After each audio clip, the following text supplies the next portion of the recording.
YouTube. Okay.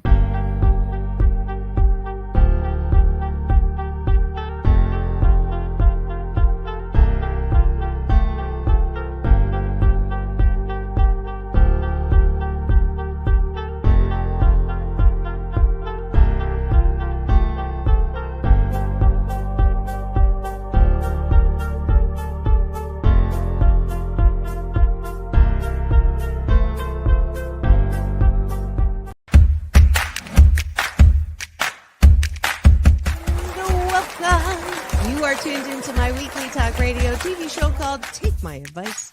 I'm not using it. Get balanced and get happy with Dr. Marissa.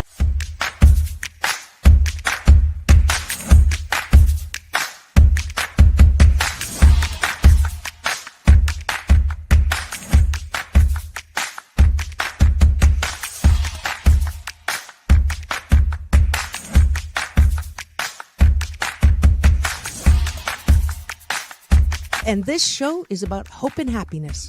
So there's no gossip, no scandal. Instead, I want you to focus on your own reality show and how you can be happy 88% of the time. So I have shows and topics.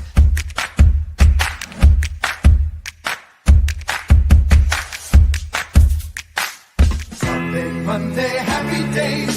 Tuesday, Wednesday, happy days. Thursday, Friday, happy days. Monday, Tuesday, Happy days. Wednesday, Thursday, Happy days. Friday, whatever. Happy days. What a day. Na, na, na, na, na, na. I love you.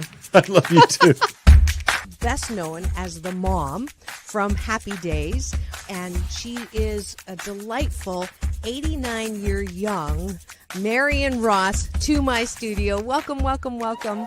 Dr. Marissa, this is such a treat for me. Oh. My goodness, you're a wonderment.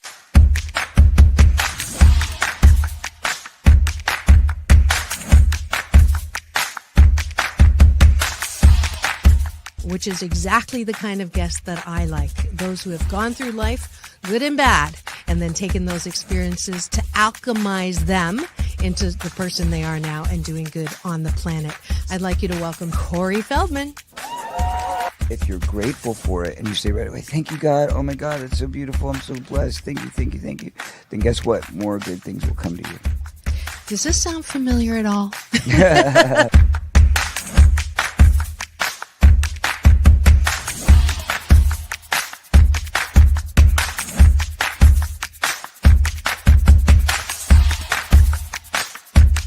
She's back again to mark my Cancer Awareness and Prevention Month show. Please welcome Fran Drescher. Hi, Fran. On and supporting cancer schmance. I really appreciate it. So what would you say are some of the biggest myths, Fran, that people have about cancer? Well, I would say that they think that there's a cure for it. Okay. Instead of a cause for it.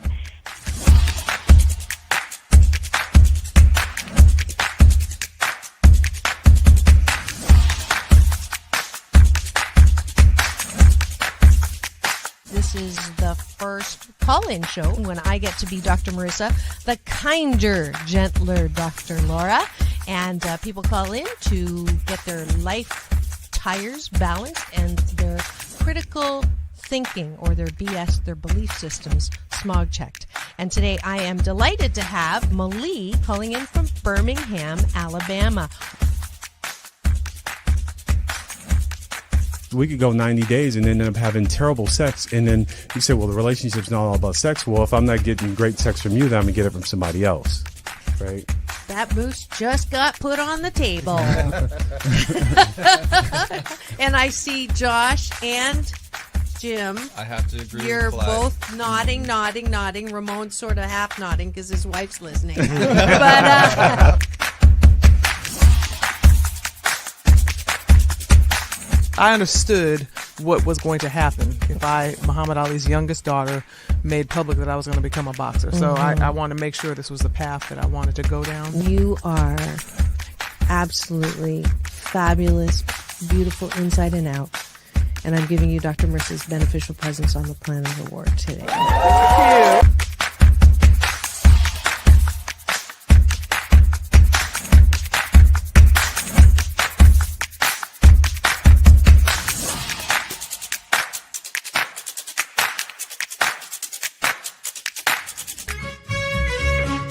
Sit right back and you'll hear a tale of a fateful trip that started from this tropic point. When I go, I'm gone. Are you lonely? No. Nah, I knew that was going to be But the answer. I surround myself with people. I mean, I'm always the one cooking for things. But I'm always the one that decorates first and come to my house. All the orphans that have no place. I'm going to have no place to go, so I Okay, can come okay, over. come on over. And life is so amazing if we can see it.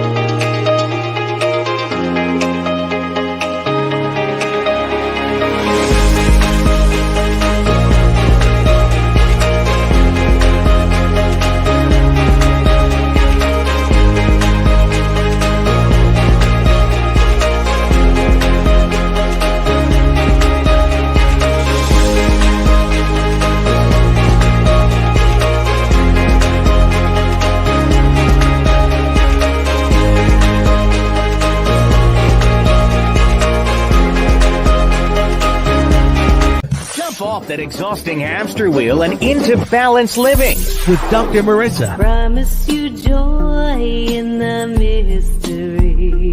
Dr. Marissa, also known as the Asian Oprah. Her mission, to be a beneficial presence on the planet. Her purpose, to be your personal advocate to live, laugh, love, learn. Her life motto, don't die wondering. Take back your life with Dr. Marissa Pay.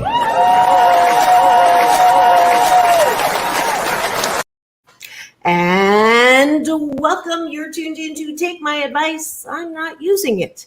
Get balanced with Dr. Marissa, the morning show here on KCAA, NBC News, CNBC News, and NBC Sports Radio Station, AM 1050, FM 102.3, FM 106.5, and streaming everywhere. iHeartRadio, Spotify, Stitcher, Amazon Music, Audible, Tiki Live, Rumble, Amazon Music, and iTunes, TuneIn, and a whole lot more places. Why? Because I want to maximize my splatter zone for more hope and happiness. Therefore, there's no gossip, no scandal, and no K words, no Kanye talk at all. I want you instead to focus on your own reality show and how you can be happy 88% of the time. And you know me as the Asian Oprah. I was actually introduced to Oprah as the Asian Oprah, and her response was to look at me, look down, look back at me, and say, "Nice pants." And it took everything for me not to say, "Do you want them?" But I am very grateful for that honorable moniker, and I'm so glad that you're here for my show number 747. And it's a perfect number because we are going to take a trip, a flight into a very important topic. And I'm so honored to have two beautiful inside and out women who I came across when I was on location. Some of you know that I do freelance work as a broadcast journalist for a New York news agency, which helps me bring stories that I think are phenomenal onto this show. And this morning I have Beth Kean, who is the CEO of the museum, the Holocaust Museum LA, and the granddaughter of Holocaust survivors. She became the museum CEO in January 2016 and interim executive director in November 16 before being appointed CEO in March of 17. She served as the museum treasurer and on the executive board for 10 years prior to that. She has over 25 years of experience working in the financial sector, focusing on fixed income, risk management, and social impact finance. She worked at Capital Group companies in LA and Solomon Brothers in New York, and serves on the University of Pennsylvania's Southern California Regional Advisory Board and Trustees Council for Penn Women. Please welcome to my studio, Beth Kean, and wait for it.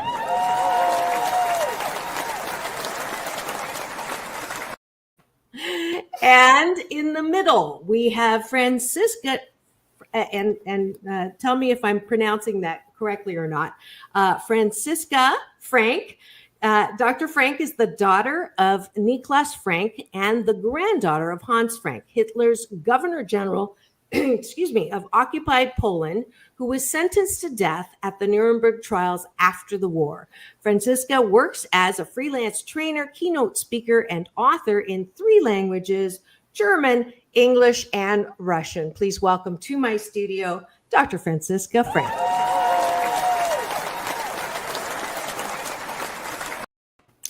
And now that I've affirmed you in, as you can tell, I love to highlight solution. I love to highlight people who are doing great things on the planet.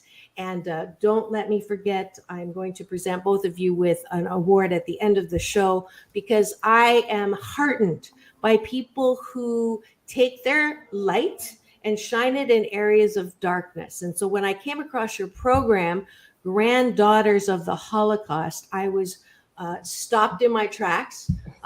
Just a personal note, Beth, I don't know if Carla told you, my mom was actually unofficially adopted by a Russian Jewish woman who did escape from Russia as well in a wheelbarrow. And my grandma Blum is in heaven now, but I have an Uncle Moishi, an Aunt Ethel, an Aunt Penny, and I know how to find the matzah. So a little bit of a linkage there. And then, as I was saying to Dr. Frank before the show started, ich habe 3 Jahre in die Schule Deutsch gelernt. So I grew up in a very small town with vielen Deutschmen, lots of Germans, largest German settlement outside of Germany in Ontario, Canada. So I feel very close to you, both of you. So there's my personal. And I wanted you to continue on the discussion that was started there at the museum, as well as highlight what you think and why you think it's so important to remember and to learn from the Holocaust. I mean, it makes a lot of sense to do that for me, but I know that there are people out there, Francesca, you highlighted, there are people that want you to stop talking about this. Why keep bringing this up? And we didn't do anything. So that's what today's about. Thank you for tuning in. Just a reminder to listeners, if you are, I see your eyeballs there. If you go to the chat, you can actually write questions or comments as my guests are speaking today. So let's start with the question would be, what do you think are the biggest challenges for us today when it comes to learning from our past? What are the biggest challenges for learning about our past? So who wants to start? On the count of 3, point to the person you want to start. I can start. Well, first, I just want to say, in the spirit of hope and happiness, the theme of your show, it's truly an honor to be here today. And thank you for, bringing our conversation to this huge audience. We're so grateful for that. My blessing. So, my grandparents, as you mentioned, were Holocaust survivors. So for me, there was really never a time in my life where I feel like I did not know about the Holocaust. I just knew from a very young age that my grandparents lost a lot of family members in Auschwitz. And I have, this memory ingrained in my head of at the Jewish holidays, a tray of candles, which I learned later were yahrzeit candles in memory of all of their family members who were killed in the Holocaust. And so there was always this, I knew there was just something horrific that happened in their life. And so, and then fast forward, here I am as CEO of the Holocaust Museum in LA, which is the oldest Holocaust museum in the country, founded by survivors.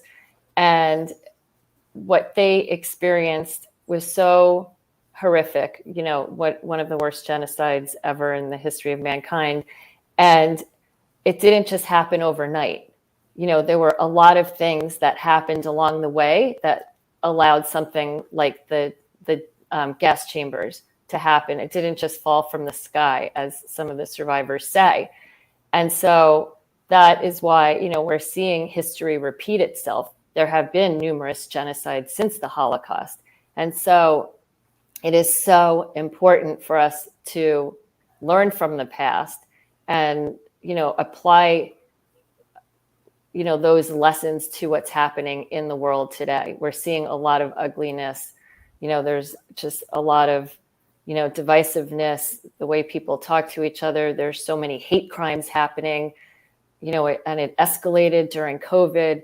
And, and I always say this, we have a shared responsibility to do something, everyone, in addition to just educating about the history and telling people what happened so that we know, we can learn from the past and prevent these things from happening again.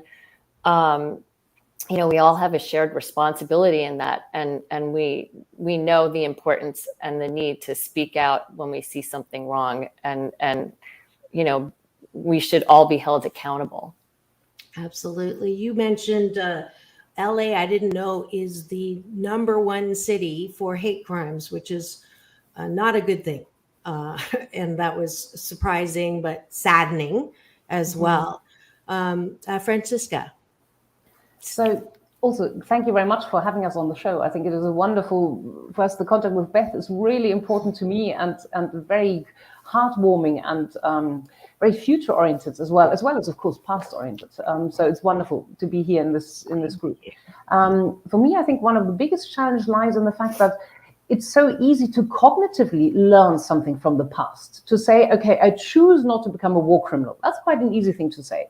It's also quite easy to say, this is where people should have immigrated earlier. This is where my grandfather should not have gone into Poland, and where he should have stopped. But the question is, where do we really learn for ourselves? Where are we able to take responsibility 100% for what we do? And it's interesting that there's quite a lot of research about how people try and push responsibility away from themselves and how they like to feel victim of circumstances. There's a nice piece of research with 50 war criminals who were asked, so did you do anything wrong? And they more or less said, it was the situation. It wasn't me. It was purely the situation. I couldn't have done something. And I find the danger, particularly also for people like me and my children and people around me. So we cognitively know a lot about the evil that was there. It's very hard to pinpoint, where am I part of an evil now?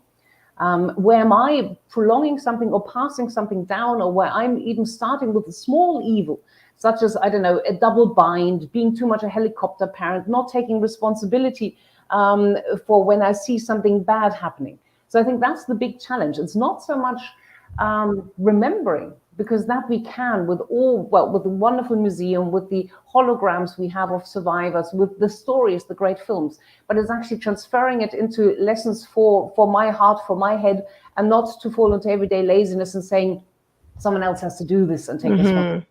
Yeah, the buck stops right over there.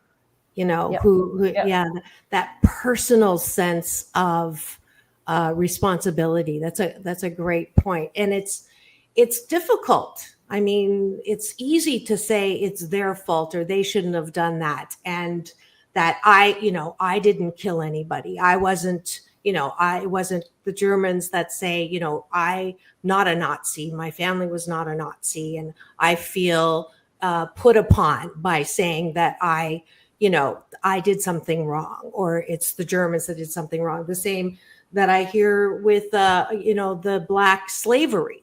I didn't have slaves. My family didn't have slaves. So, let's just leave the past in the past and move forward. We're not going to solve anything by rehashing the pain of the past, by talking about the pain of the past.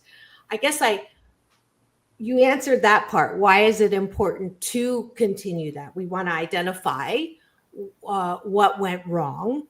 But the emotional part of that, I know that there were 2 survivors that were sitting in the audience at the event, and I had to leave to cover another story. But did you have a chance to interact with them? And my father died hating the Japanese because of what they did in Nanjing to his family. That speak to the emotional side of this for me to help me understand how does one sit with that pain and still feel some hope without drowning in that emotional past. So if I take this first, so I spoke to the two survivors, and one told a wonderful story about how he also initially hated the Germans, and it was important in all his life to always look at where a product came from. And if it was made in Germany, it wasn't bought. And he said in the past years, he has changed. He has said the young generation now, or the present day generation, doesn't really have that much to do with it. So he is slowly opening up. I think there's an interesting piece of research, again, so you see I'm very research oriented, about what happens in our brain. So if we have empathy, empathy is the mirror neurons. It means we suffer with the person who suffered. That makes us very heavy, can lead to depression, burnout, whatever. And a lot of people who are in the helping sector have that. If you go into compassion, that's a different area in the brain, and you can actually train on compassion. There's a famous German neuroscientist who spends a lot of time publishing on that. And if you train compassion, that is actually something where you have the sadness, but it doesn't weigh you down. So it's more as something which drives you towards an action. So it's not that I in any way have to defend myself against the sadness, even though I'm still training. My brain isn't quite as well trained. So I do find it very, very, very, very shocking and very, very touching and very emotional to hear the stories of people's past and how many people they lost. And on the other hand, then to turn it into something, look, they've survived. There is new life afterward. So you can actually then shift it into something positive. But not to say that the suffering.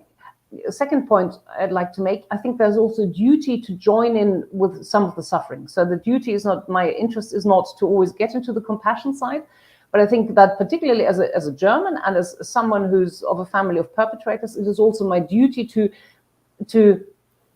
not to replicate, because I can't do that, but to offer myself and to have some of that suffering. It's not my duty, or it's not my interest to stay away from that. Yeah. I was very struck by that. The personal, you take that personal responsibility. You made a very strong statement that it is important to feel that pain, and you want your children to feel that pain. You want Germans to feel that pain and not just brush it off or say it's not in my scope or realm to feel that pain. That was a strong statement. When she says that, when you heard her say that, how did that make you feel? That you who slept in the bed with your grandmother who had nightmares in many nights about what she suffered peeling potatoes in Auschwitz. Yeah, so just to provide some context around that. Yes, when I was a little girl, I used to have sleepovers with my grandparents, and my grandmother, I'd share the bed with her, and I would wake up in the middle of the night to, hear her nightmares screaming in the middle of the night. And, I never understood really what that was about until much later. But for me, because I understand that pain and how deep rooted it was from the trauma that she experienced as a young, a teenager, being in Auschwitz and then Ravensbrück, where, as you mentioned, she was one of the lucky ones because she got to peel potatoes and sneak the skins, which saved her life ultimately, she used to say. But while I feel this huge sense of responsibility to share these important stories, right, that I grew up with, I have so much admiration and respect for Franziska, because she feels this burden and, responsibility also as, the granddaughter of a Nazi perpetrator. And the fact that, she is so brave to speak out and use her voice and the fact that she carries this burden and responsibility and is vocal about it, I think is amazing. And I joke around that my grandparents are probably turning in their graves knowing that we're having this conversation. And I adore Franziska, and I call her now, a dear friend. But hatred starts in the home. And, people grow up for no reason hating another group of people without even meeting them. And the survivors, when they speak to young people, when they speak to students, they say, how can you hate someone you've never met before? And when they were teenagers, your best friend is not Jewish. And right after the Nuremberg laws go into effect, all of a sudden your best friend can't talk to you anymore and is calling you a dirty Jew. Well, what changed overnight? So I really do believe, a lot of this starts in the home. And so as parents too, we have this responsibility, to teach our children about being, to be empathetic and open-minded and loving, and to treat people with kindness and respect and compassion. If I may add to that, I think to make people aware of the fact when this in and out group happens, and when we see people not as individuals but as part of a group. It happened so interestingly last year in Germany, the year before last, with the English in the football season, in the football championship. I kept on asking people, so who do you want to win, the English or the Italians? And beforehand, it would have been about half. And that time, amongst most of my German friends, people said, oh, the Italians must win because the English are so awful. Brexit, Johnson. And suddenly the English had become a group as a whole. And there was it had gone beyond the football. There had been a slight sort of turning them into an out group. And of course, now it's Johnson's gone.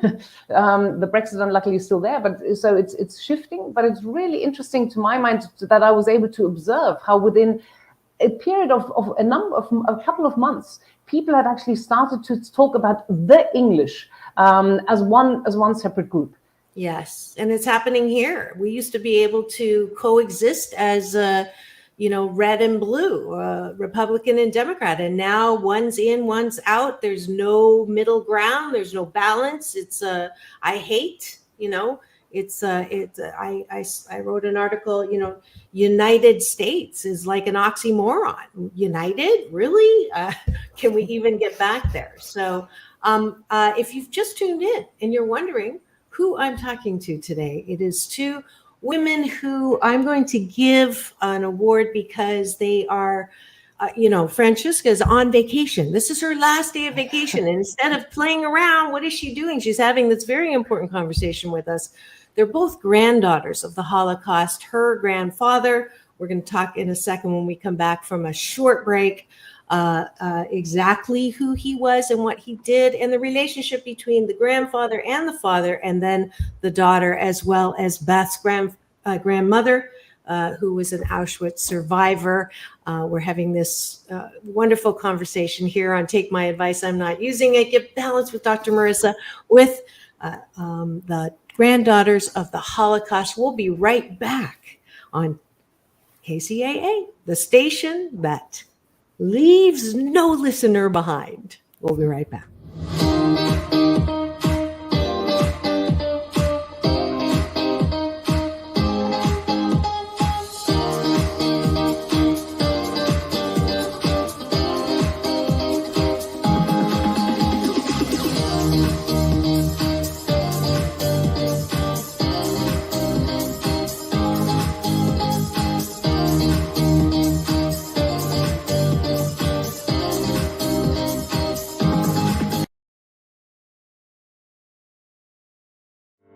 Welcome to Balanced Tai Chi Go.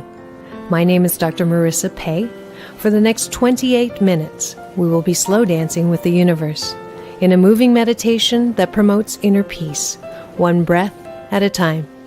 Just follow the sound of my voice and move with me as I guide you through this ancient wisdom through New Thought practice.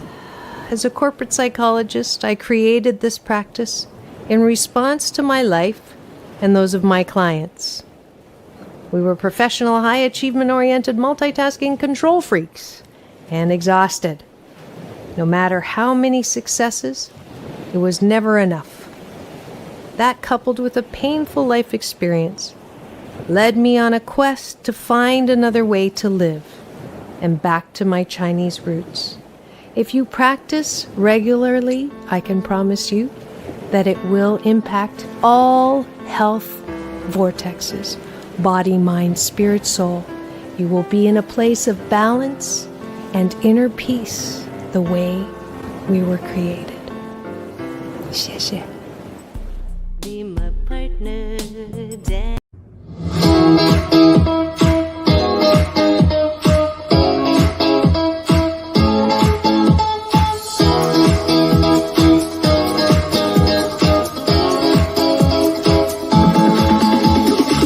Take back your life with Dr. Marissa Pay.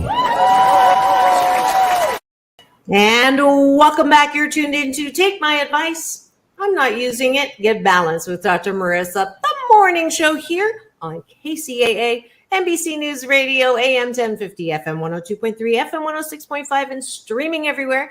iHeartRadio, Spotify, Stitcher, and my YouTube channel, where you can not only get my past 747 shows, you can also get my red carpet playlist with interviews with Halle Berry, John Travolta, most recently Jimmy Kimmel, and The Temptations backstage, as well as my new short film called PPP, Post-Pandemic Possibilities. And as you saw in the promo, it is the last week of the month coming up. If you're anywhere near Southern California, come to the beach and we'll do Tai Chi, some moving meditation that promotes inner peace, one breath at a time.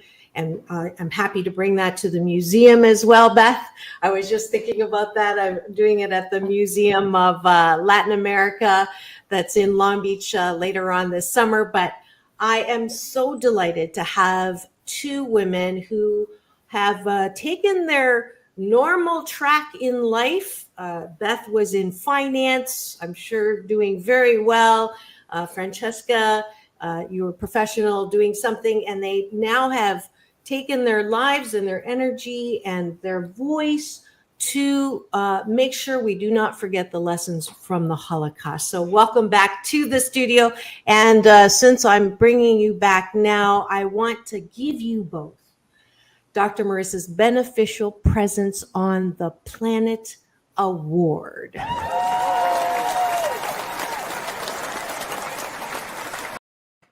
It's not something I give all my guests, so I hope you receive that with the love and the care that it is meant. I can't even imagine what it is like to wake up every morning to know that it is on your shoulders, part of your job and part of what you've chosen to do, to educate people about the lessons, the hard lessons and the sad lessons and the tragic lessons that came out of the Holocaust. So thank you.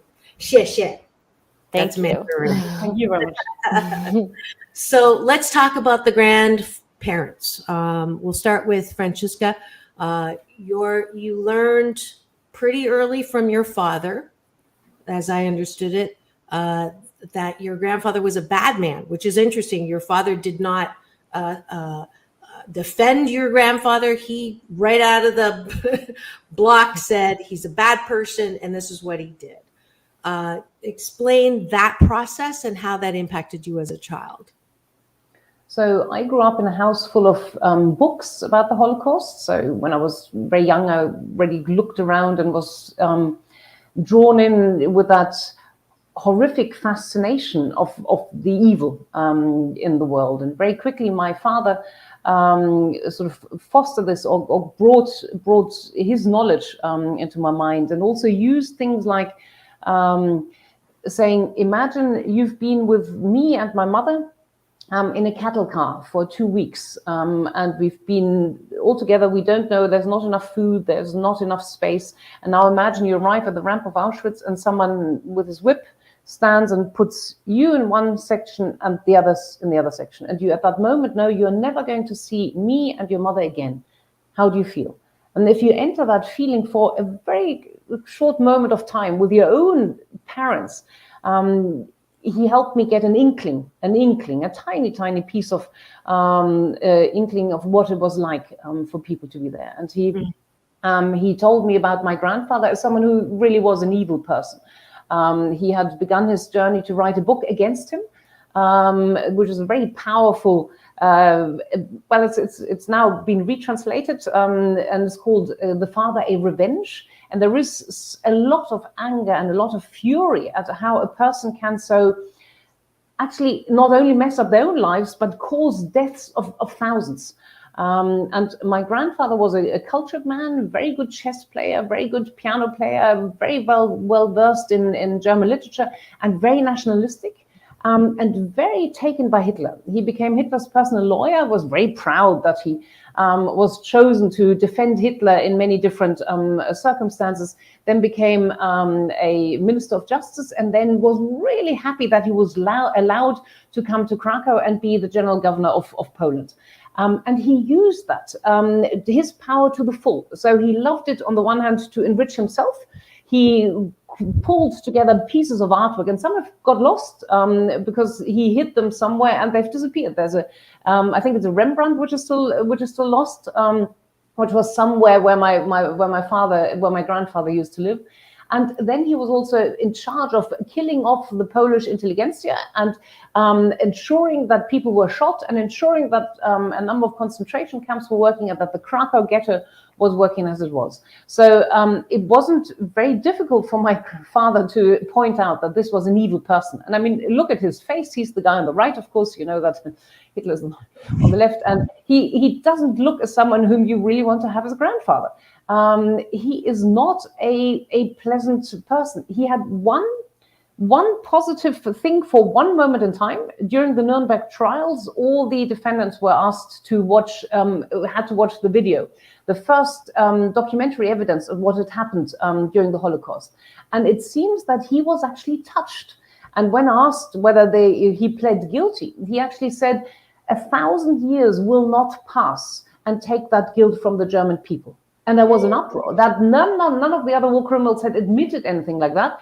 He wasn't liked by his crime colleagues. Goering didn't like him. None of the others liked him. And he recanted. On the last day, when he was allowed to again put up his voice, he actually recanted and said, remember what I said about the 1,000 years of guilt? I have to recant because now I've heard what happened to the poor Germans who were asked to leave countries like Poland and Czechoslovakia and had to flee. So even at that moment in time, there was one slight inkling of justice, one slight inkling of responsibility, even though he didn't say I was responsible. He said the German people are responsible.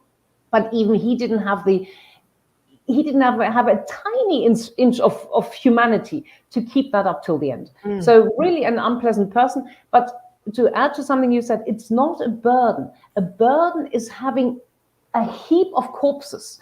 A burden is the people who died and suffered.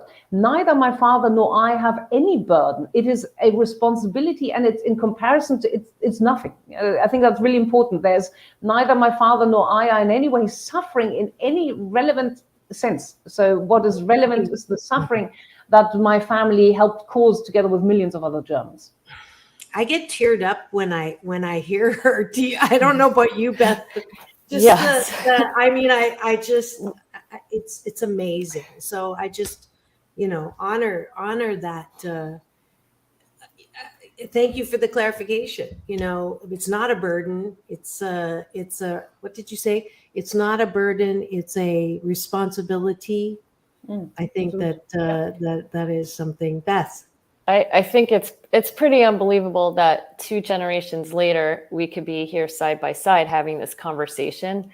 And as Franziska, we're the same age. So as she was growing up hearing this, picture yourself, this scenario that her dad was, sharing with her, I actually was hearing the same exact stories from my own grandparents.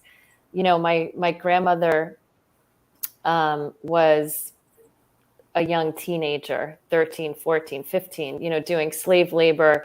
And when she left Auschwitz in a cattle car ride in January of 45 in the middle of the winter to go to Ravensbrück, which was an all-women's camp.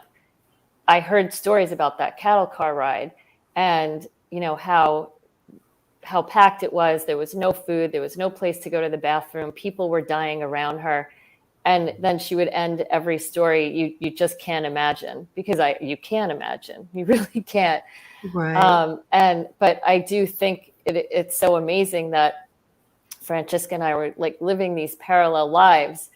And yet, from both sides, her grandfather was responsible really at the end of the day for sending many of my family members to their death, to the gas chambers in Auschwitz. So I know it's just so fascinating to me and unbelievable and amazing that we could have this conversation. Yes, And, it is. When you were talking before about how we can't be friends with people who think differently or have different opinions, I just think that this is just such a great example.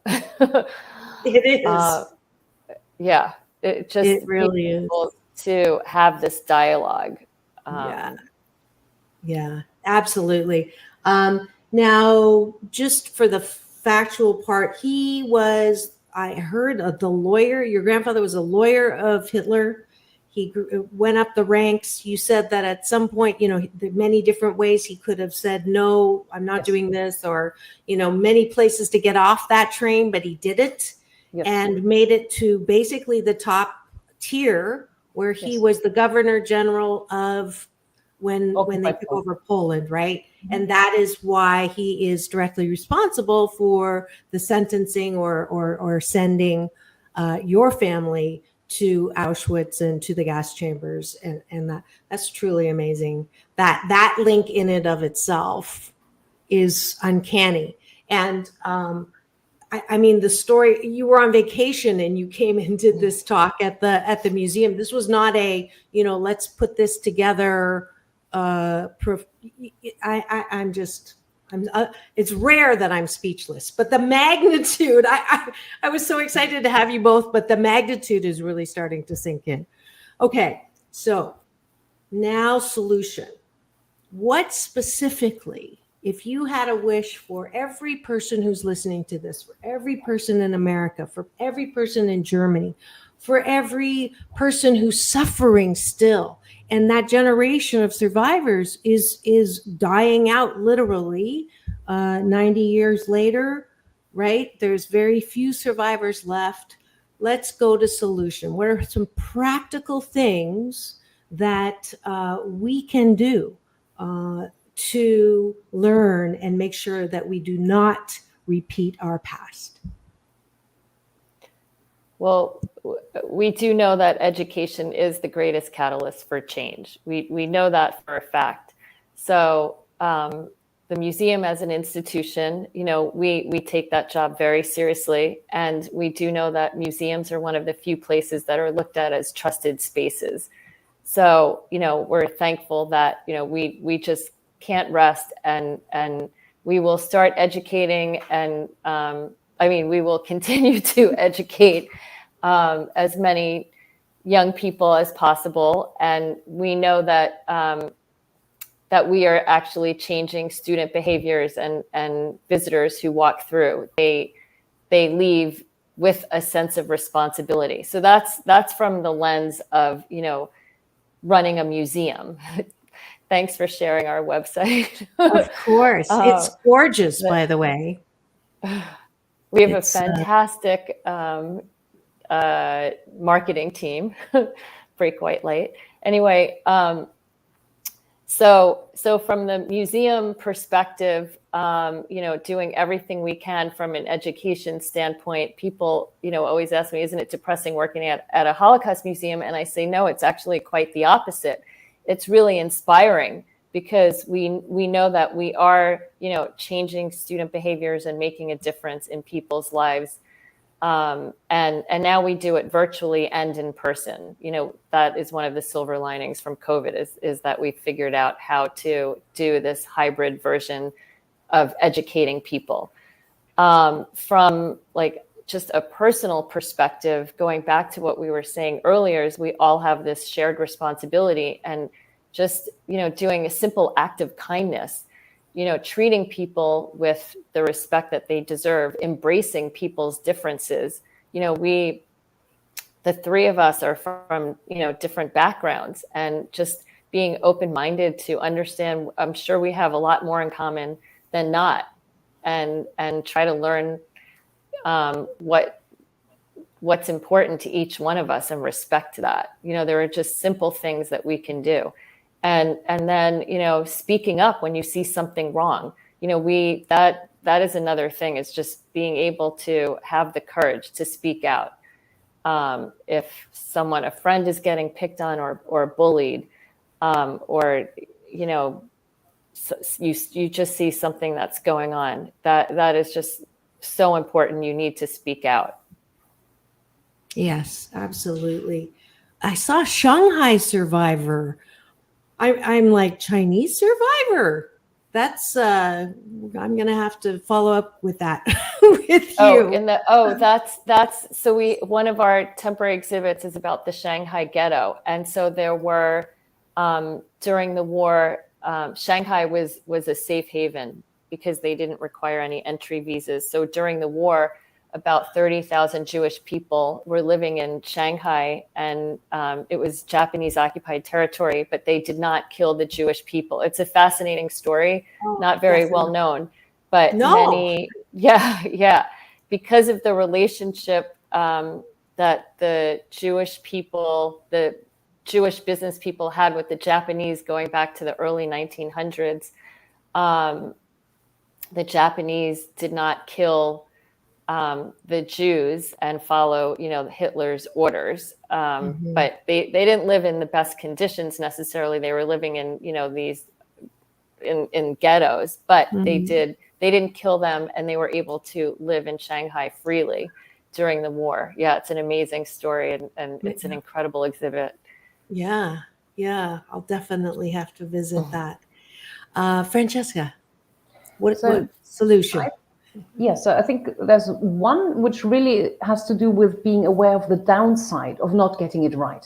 So the reason my father's book caused so much uproar is that he actually broke a taboo.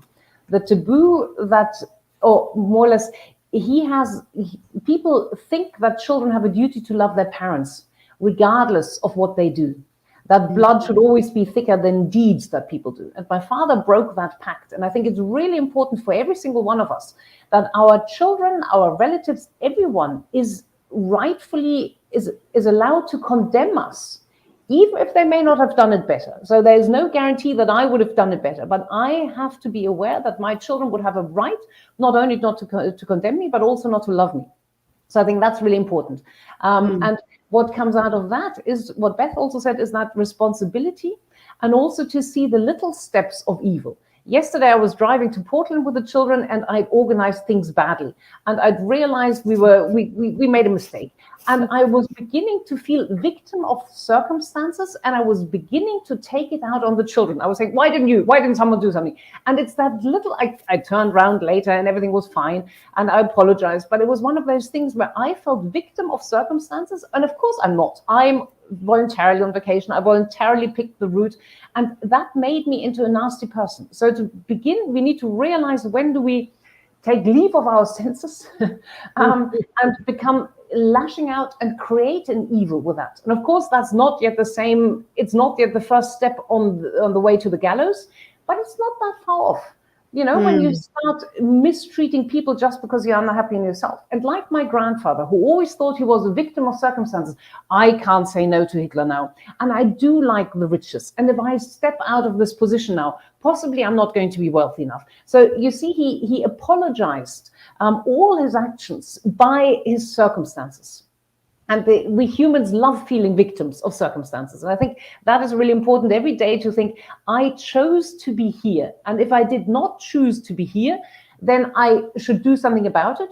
Or like Viktor Frankl, who of course didn't choose to be in Auschwitz, what can I do regarding my reaction to where I can't choose to leave here, but what I can choose is how I can live with what I didn't choose. So I think those two things: be aware of the taboos, or be aware of the downside if we don't get it right, and also see our own responsibility by not allowing ourselves to be victim of anything. So eloquently said by Dr. Franziska Frank. Did we point that out? Yes. I can listen to you all day long. You speak so eloquently. Yes, she does. Yes, she does. She's very good at that. How do people? We know how to find Beth at the museum, the Holocaust Museum, LA.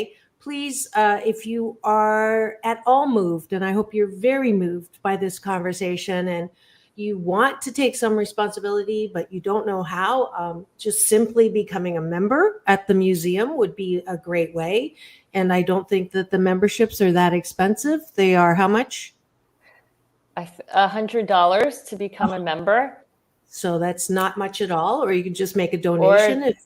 Or you can just come to the museum if you're in Southern California near Los Angeles. Come visit us. We're right down the street from the Grove in Pan Pacific Park. And we'd love to take you up on your offer to do Tai Chi in the park. Yeah, I will definitely, we'll work on that. I actually want to be part of this little friendship here. I'm going to insert myself as the third wheel. Now that you two have bonded. You're in. Franziska, how do people get a hold of you to have you speak at the organizations that you, for education? So I'm both on LinkedIn and I have a web page because I teach on different things. I also teach about decision-making, negotiations, and also about humility. I've written a book about humility and actually use my grandfather as someone who obviously did not have it and failed on many, many different steps. So I think just by Googling my name, I can be found. And I also want to add something to what you said about the Tai Chi. So I did a training as an MBSR teacher. And what's really interesting is that and I saw what you do, this important element of teaching our brain to take a bigger picture, the view from the balcony, because that is all that meditation does. It is a strengthening of the left prefrontal cortex against the amygdala, and it's trainable. So this whole thing, what I did yesterday in the car, when I did my little evil with the children, if I had done a little breath meditation while driving, I would have said, now calm down, Franziska. There's anger in you. There's irritation in you. Do the children, are they responsible? No, they're not. So I think that's also very nice. So happy for your insertion to bring your perspective from the Tai Chi side onto this. Yeah, I call that the 88,000 foot look. Whenever we are, in that tunnel vision, is to take ourselves out and up, because up stands for unlimited possibilities. And it's a 3-breath technology, breathing in, releasing soft shoulders, soft elbows, soft knees, which is the body, linking the body. And then another breath, releasing all the stories and the drama, which is the mind. And then last breath, connecting through chi, eternal energy, the breath of life. That is spirit. And we are all connected in that one breath, one mind, one soul, one spirit, one people. And that when I take a breath, I take nothing from you as well. So it's a great example of how we are all in this together and how we all really do. We're trying to do better. We're just trying to do better. And I would say, don't be so hard on yourself, Dr. Frank. You're doing a wonderful job as a mom. Absolutely. Any last thing, and you can add on, the last question I usually ask my guests are, to who or what are you most grateful for? To who or what are you most grateful for? Well, if I may start, it is actually my father, who has been a bulwark against the evil. And the books he's written are so phenomenally clear and wonderfully funny as well, and brutal. And there's so much he has something called, which I call a holy anger. I'm a historian by training, so I tend to look at things from a neutral perspective quite often.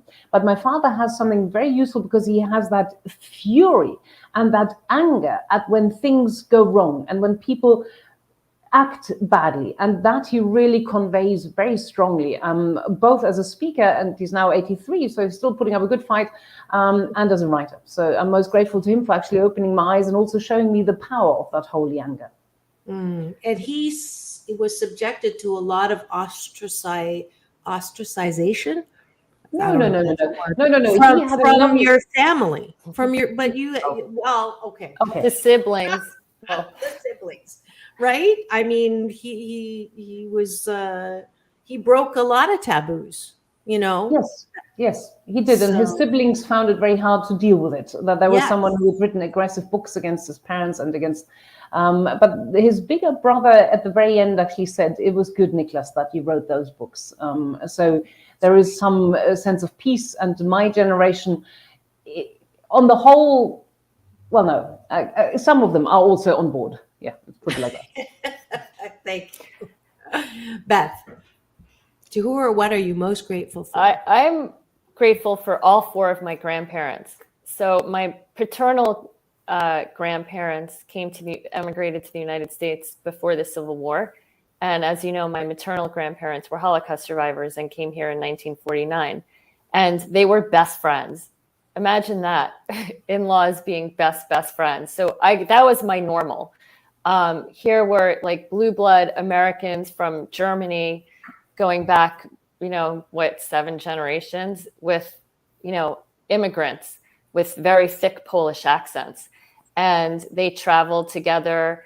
And I know that they used to go to restaurants together, and my dad's parents would scope out the restaurant first before they would eat there, just to make sure that my mom's parents would feel comfortable there, as immigrants, learning a new language or they had been here for a while at that point, but with thick accents, they didn't always feel welcome everywhere they went. So I grew up with that as a role model for me.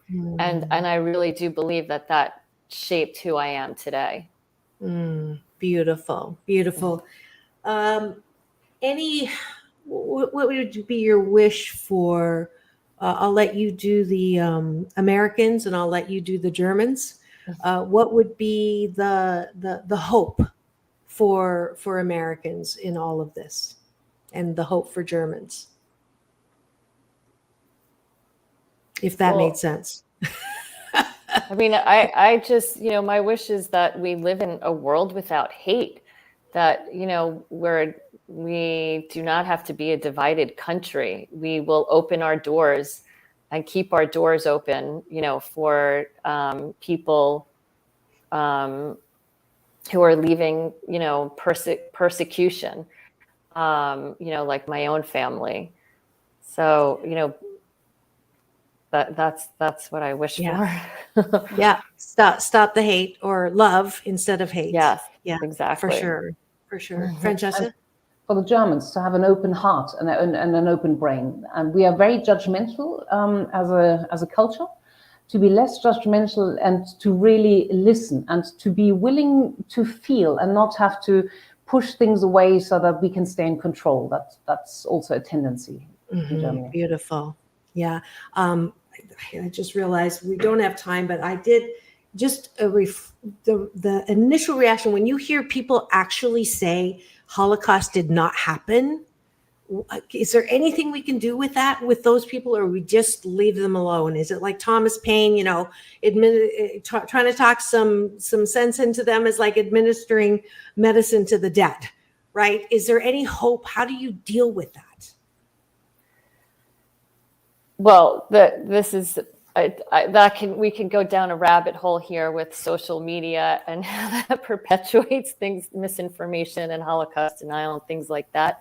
But I do feel like I can't keep quiet if someone denies something like that in front of me. We got to speak up. We have to speak up. Yeah. What you permit, you promote. I'm getting the signal. We're going to run out of time. So if you would do this with me, peace in, peace out. World Peace Through Inner Peace. This is Dr. Marissa reporting live with the Granddaughters of the Holocaust. Thank you so much for being here. I want to remind all of you to go and have the best day ever. We'll see you tomorrow. Thank you so much again for being part of this broadcast. Thank It's you. all about balance. Thank you very much. Thank you so much.